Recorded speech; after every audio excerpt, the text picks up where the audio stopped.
arse. Okay, okay. See what we can make happen here.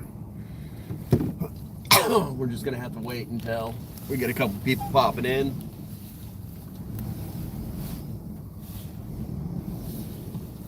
Yeah, if you're watching for the first time, please be patient.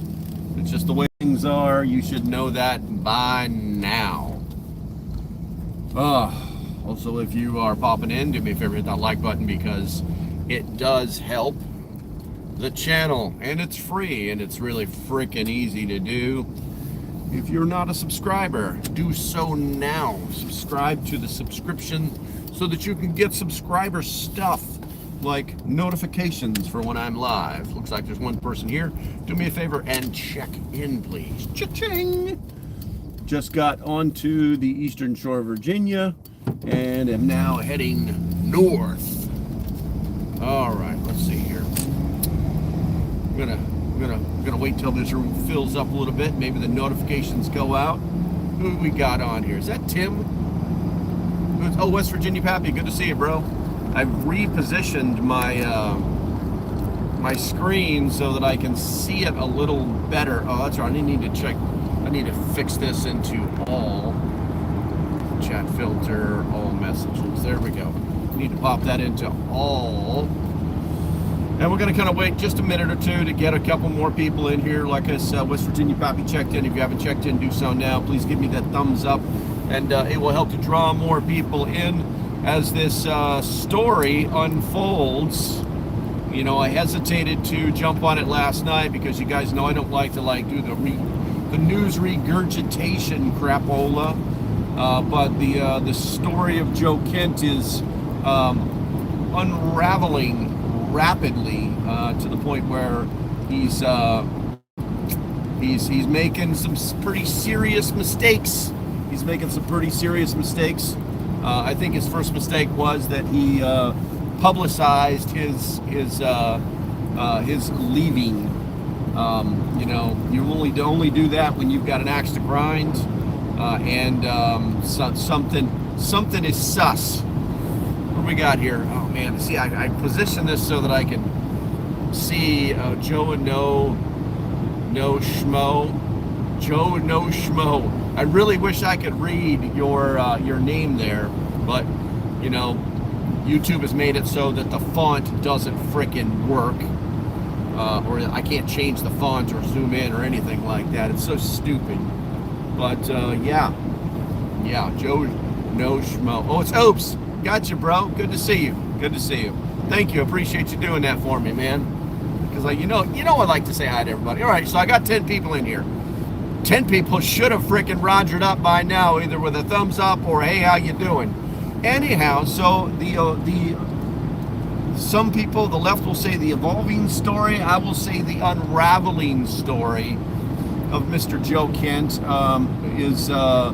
is going about to become very problematic for him as he enters the political arena. If you don't know anything about Joe Kent,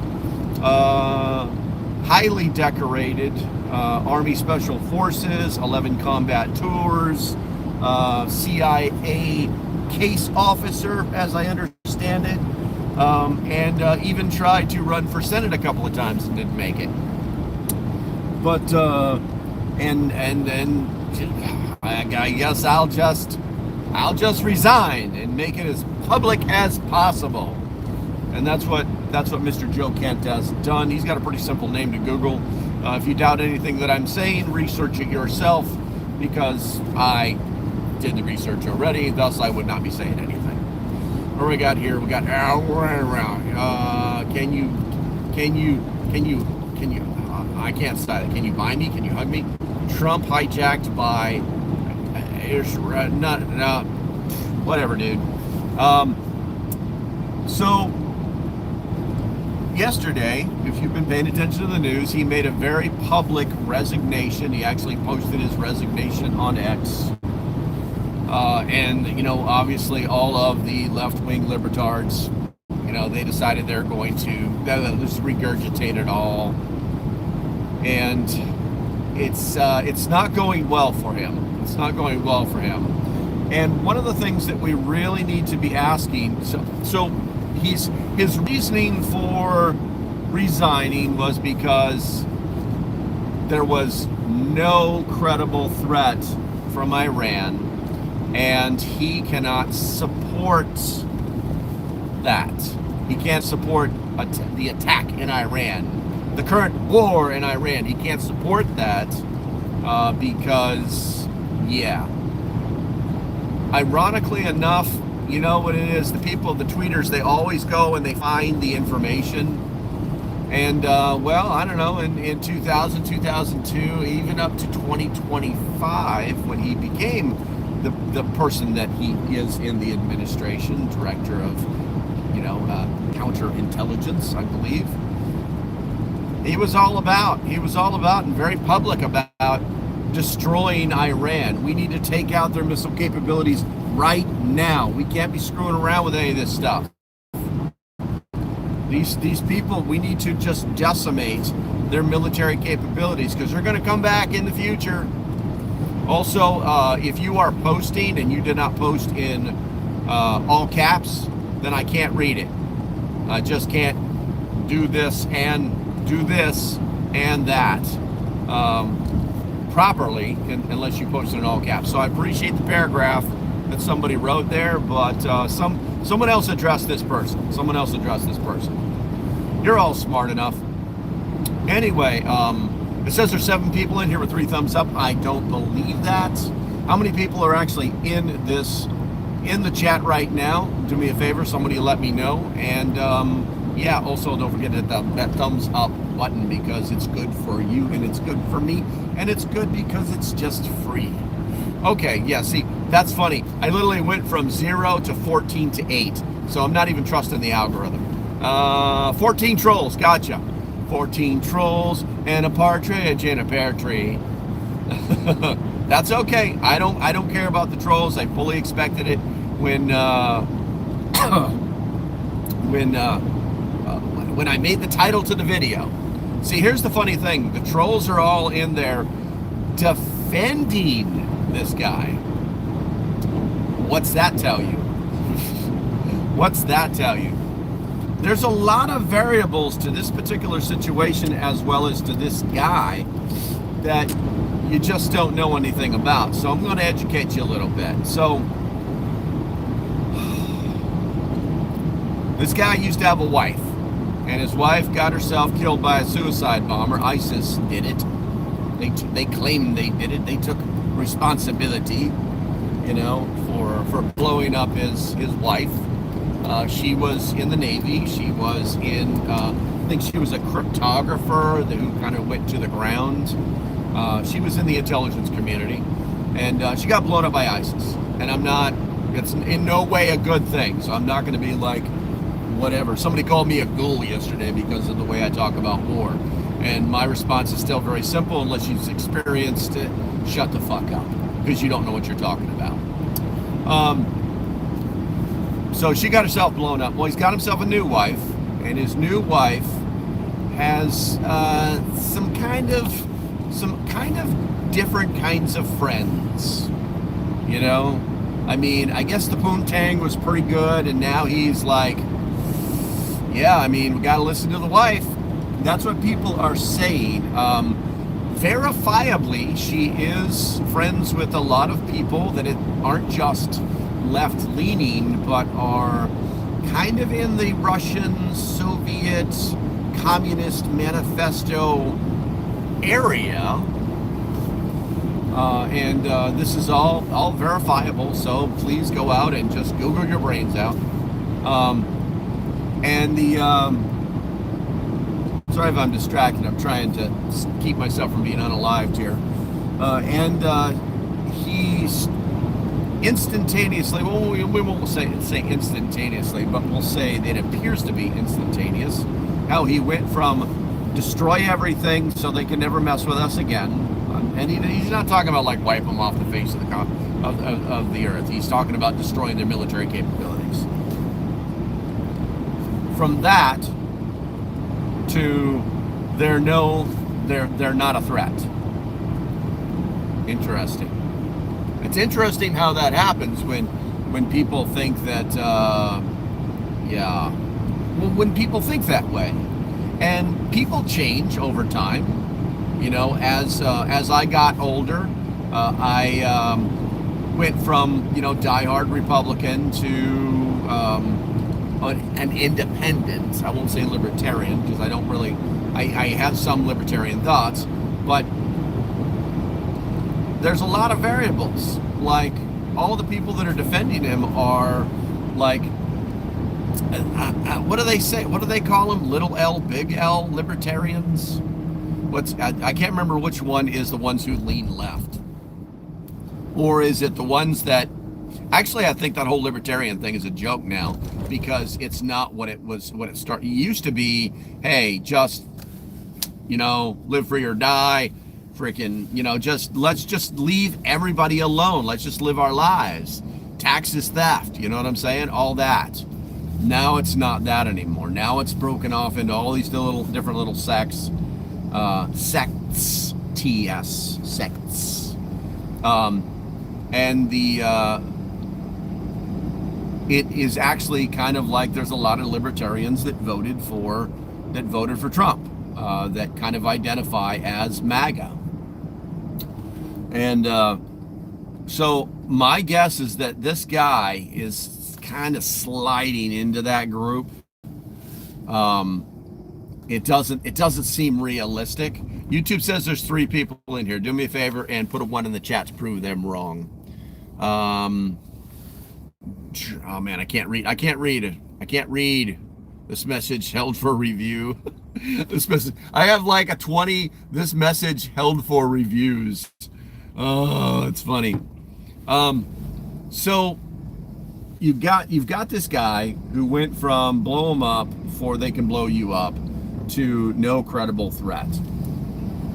Now, the problem is that it's been verified that he has not been,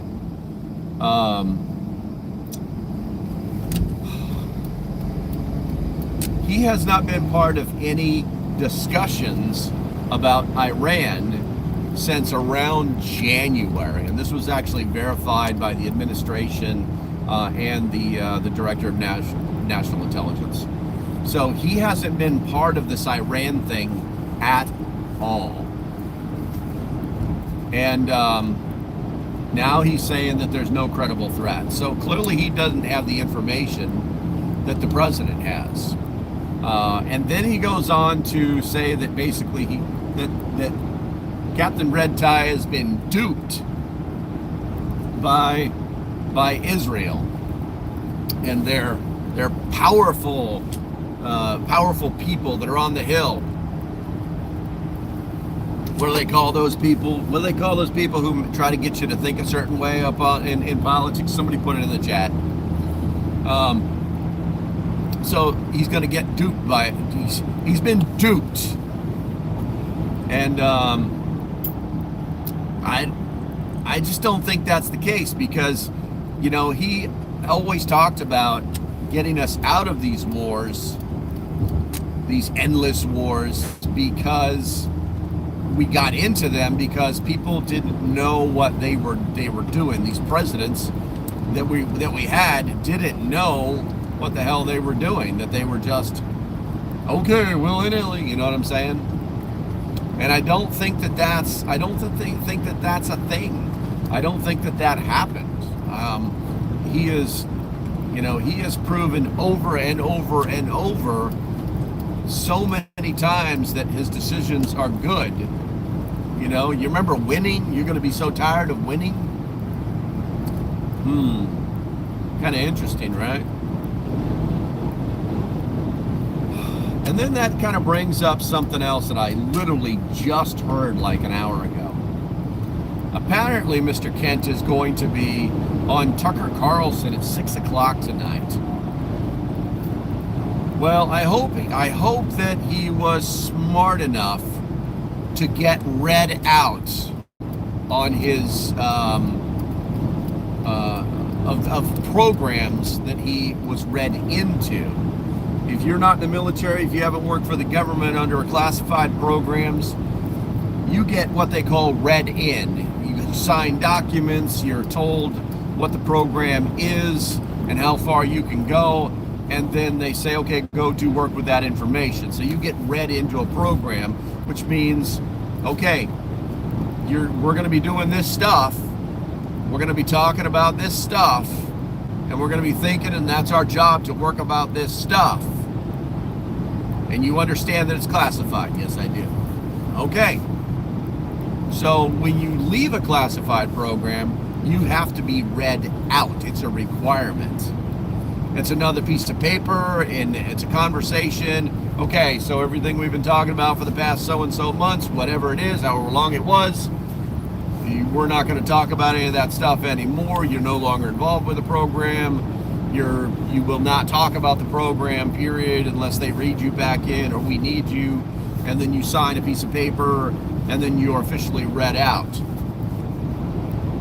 So if this dummy, because the big issue is he made an accusation at the highest level of government that not only were they not a threat, but apparently it was because of Israel. Israel has duped us all. And these are these huge accusations. If he says anything about any kind of programs or tries to, I saw information that shows that that's not true, he could be looking at some serious jail time. Programs at his level are very compartmentalized, and simply just speaking out of turn about them is not protected. It's not protected speech. It's not protected by the First Amendment. So I fully expect him to go on Tucker Carlson and talk for an hour and a half about Orange Man bad. That's what I fully expect. Also, he got paid. And here's the thing, I need to slow down. We're going through Eastville, and Eastville is the place of tickets, $80,000 cop cars. Yeah, that's what they do. They just come up on the highway. Yeah, that's what they do. Anyway, so when he was resigning, he spent like 3 paragraphs saying how much he believed in Captain Red Tie, and it was basically a big sob story, how much he loved the movement and what he was doing, and it literally was specifically designed to soften what he was saying, because he literally, like in one paragraph, hey, oh, by the way, this is all bull and it's all the Israel's fault. And then the next 3 paragraphs, he's like, touchy, feely, pat him on the shoulder. We can still be friends. I still respect the hell out of you. Kumbaya, right? I mean, the resignation was like 7-8 paragraphs. So what he's doing is and this is my opinion, what he's doing is he is trying to soften the blow so that people will come over to his way of thinking, and so that he can find a place in one of these strategic groups, that operate inside of the Beltway, so he can find a job, because he just fired himself. So now he's looking for a job. He's doing the same thing that everybody who was in the military, who was like in the know, and I know this because that's where I was, they automatically go to some kind of government contracting because they don't know anything else. And so it's a real problem for the country, because this guy is basically throwing shade on Captain Red Tie and trying to say that he's a dummy in one sentence, and then another sentence saying how great he is. And this is nothing but fuel for the left. That's all this is. Now, whether his wife, kept him happy in one room and then in order to make things right in another room, you know what I'm saying? I don't know if you understand, if I'm talking between the lines. Women have a way of making men want more, especially if they do what the women want. And they're not all that way, but these are the baser thoughts. Whether it was that, whether there wasn't another agenda. It is suspect that the guy who is like the top of the chain for counterterrorism isn't involved in something that is happening with the #1 listed terrorist organization / state in the world. Why'd they cut him out? Sources say it was because he was thought of as a possible leaker. And apparently there's an investigation right now to determine if he had leaked information to other organizations. Now, the other side of this coin is maybe he knows something, maybe he doesn't. And now the administration is just going to pile on in order to try and keep him down, shut him up. There is that possibility. I would say it's probably a 2 out of 10 possibility that's actually something that's happening. And it's not a rarity either. The government does that kind of stuff all the time.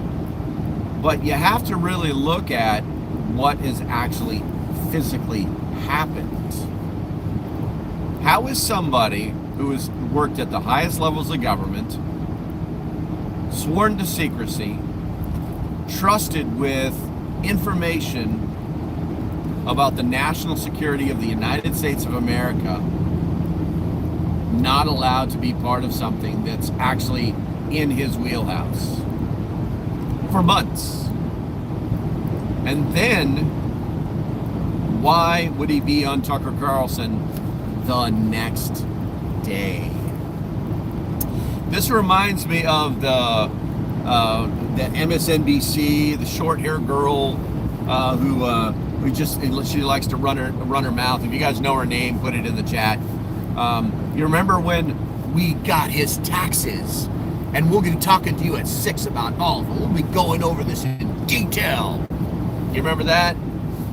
That was a giant nothing burger. That's what this feels like. And I think that he's aligned himself with Tucker Carlson because Tucker Carlson would be less apt to ask the hard questions, because there was allegedly an investigation started on Tucker Carlson just last week. Birds of a feather, that kind of thing. Don't know. I don't work in those. I don't walk in those rooms anymore. I'm not in those circles. But it is kind of interesting. It is kind of ironic. So I'm going to go ahead and check the chat out here real quick. Wish Collection. Don't know what that is, bro. Don't know what that is. Let's see here. The Craziest Milkman. The Craziest Milkman. What is that? Compartmentalization. Good morning. That might be Tim. Maybe that's Tim. That's a member. I've also noticed too lately, 85% of my live streams are being watched by non-subscribers. That's kind of crazy. That's really kind of crazy. So if you enjoy what I'm saying, do me a favor, hit the subscribe button. I mostly do preparedness stuff. I try to, but I also kind of lean into this stuff. I do gadget reviews and things like that. But pretty much it's just throwing a little bit of truth out at you. So Tucker is no spy. Yeah, I don't think he is. I think Tucker just he's a loudmouth. I think he's a loudmouth. Unfortunately, Tucker's a bit of a useful idiot, so he's shifting more and more and more, not to the left. He'll always play in the center, but he's kind of like little D or little L libertarian. You know what I'm saying? He likes to say things like endless wars, and he likes to pretend he's a libertarian. I don't think Tucker really knows who the hell he is, to be honest with you. Because I really used to enjoy his programming, for lack of better words, his shows. I did his worldview changes based off of his environment. I remember when he was all screw Russia, and then he went to Russia and he interviewed Putin, and I thought it was a good interview, all except for the first hour where Putin was given the history of Russia. And that the fact that he got out of there without being poisoned or handed an isotope that will kill him in 12 hours. And then I noticed there was a change in him when he was talking about being on these beautiful subways, which I agree. Food being low cost, which I agree. There's a lot of really good things about Russia and how they've closed it off from the world, and I mean, there's a lot of good things about Russia, all except for that part where they are at war with Ukraine. They started some shit with Ukraine. But I think that he started to change then, and with his environment, what he does is he kind of really gets into it, and he starts to believe his own bullshit. And then he starts to call it his core values. But you can watch him over the year how his core values changed. That means they weren't his core values. They weren't evergreen. You know what I'm saying?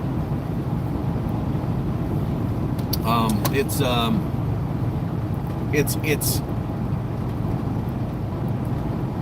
now he looks like he's some kind of radical do-gooder that nobody wants to listen. He kind of reminds me of, that South Park episode with the former vice president who made a movie about how we'd all be underwater right now. Put the name of that guy in the chat. I can't remember. It'll come to me in a second, And he was he's hunting man, bear, pig, and I'm super ethereal. Oh, no one listens to me.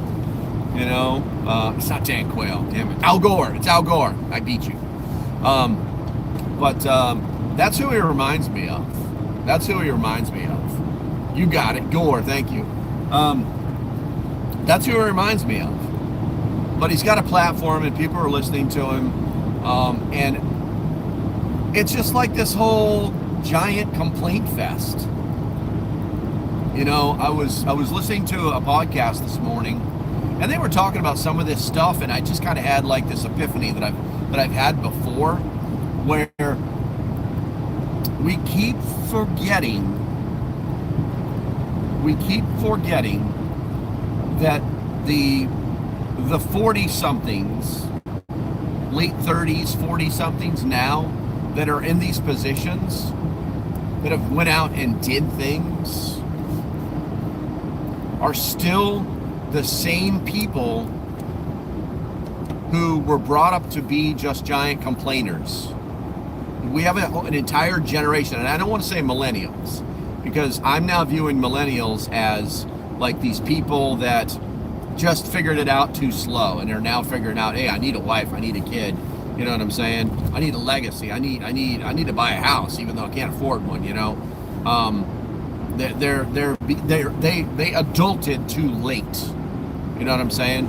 But we're running into people in that generation who were just these giant complainers about every stinking thing. And no matter what you did for the last 20 years, you're still that person at the core, which is why I was talking about core values earlier, right? So you take this guy who joins the army, gets into special forces, and that's no joke right there.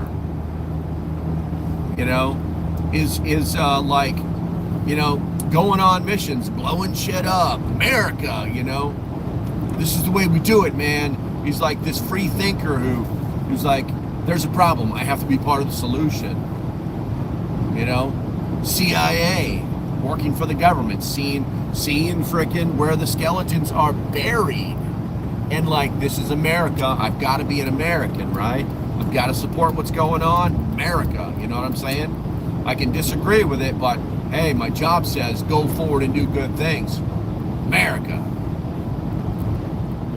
And then one day he wakes up and he's like, no, that's not who I am anymore. I mean, I could see if he had like 3 bosses. I did that. That's one of the reasons I got out of government. That's one of the reasons I quit being a contractor.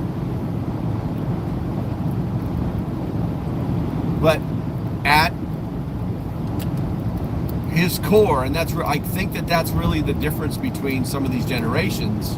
At his core, he's still this crybaby who thinks that he can be like, oh, I'm gonna get a platform and I'm gonna get on this soapbox, and yeah, people are gonna listen to me because I'm a voice, First Amendment, yeah. But at his core, he's not really about America. And the worst part is he's gonna say that he's all about America, that he's doing this for America. You watch. This guy's gonna get a freaking YouTube channel, and he's gonna get a platform, and Tucker Carlson's gonna be the guy who platformed him. And then we'll see what he's really got to say. Because I'm telling you, I just hit YouTube and X just notified me yesterday that I hit my 5-year mark on YouTube and X when I started this channel. And I'm here to tell you that unless you're regurgitating the news and saying what everybody else is saying, there's nothing to talk about on YouTube, because everything original is gone. I don't even want to go down the AI pipeline. There's a YouTube channel out there for preppers. That's the what is it, the Prepping Raccoon, or Raccoon Prepping, that in one video says some really cool stuff, but it's all just regurgitated AI crap that they copied and pasted off of Wikipedia. You know, or it's literally just a cartoon version of the 10 things you need to buy now before the world ends. AI slop. There's almost nothing that's original anymore. So this guy's going to have a pretty serious problem. I don't think that he'll ever be like the voice of libertarians. I don't think that, you know, I'm sure if he, you know, I bet you he called Rand Paul and it was like, hey dude, and we're in the same club. And I bet Rand was like, no, we're not. No, we're not. Interesting times we live in. Interesting people around us. Major generational problems. I'm still waiting for Gen Z to fix all of this crap, because that's what's supposed to happen, you know, according to the 4th turning. But if you haven't looked at that, you probably should. It's pretty interesting stuff. There's actually a pretty good YouTube video on the 4th turning. What do we do if the Iranian people don't rise up against the regime? Well, you know, let me go a little deeper than that. First and foremost, they will go against him, because that's already something that's been supplanted. They're already having problems with the military in general, even the zealots, the radicals. They're starting to get very weary of looking at the sky and wondering if they're about to die. They're getting very weary of that. And the reason we know this is because there was a poll that, no, actually it was a study that they did over this, since we have started this little campaign. And its focus, I'm going way too fast in this zone right here. You guys got me all discombobulated, and no, not by the discombobulator. And its purpose was to determine whether the mainstream media was being truthful about what's going on in Iran. And come to find out, they haven't been. In fact, most of their color, they say it's like 97% of their coverage is about how everything is going wrong in Iran and how it's going to fail, and of course it's all orange man bad.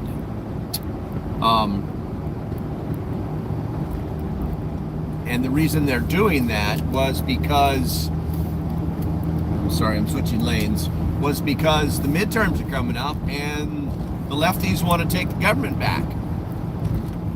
So they can't let this war go well. They can't show the war going well. They can't show America winning. Now, circling back, I don't even know that. I think that's a bad thing to say. That woman really screwed that saying up for us, right? Circling back, the Iranian people will come around, you know, because there's something about freedom that's pretty freaking cool. And once the Iranian people understand that we're not interested in nation building, we're not interested in putting a McDonald's on every corner, you know, we're not interested in big business, American, you know, giant big blue coming into their country and making billions of dollars and everybody hate us. We're not interested in that. The interest is stop trying to kill everybody. That's the focus. That's the mission. That is the message that the world is sending to the Iranian people. And even the Iranian people, which are surrounded by Gulf states, most of them Arab, are saying, hey, my Arab friend, I'm an Arab too. Would you please stop trying to kill everybody? You know, it's you know, they're pretending that it's a giant dick swinging contest, and that's not what it is. The people in the neighborhood don't like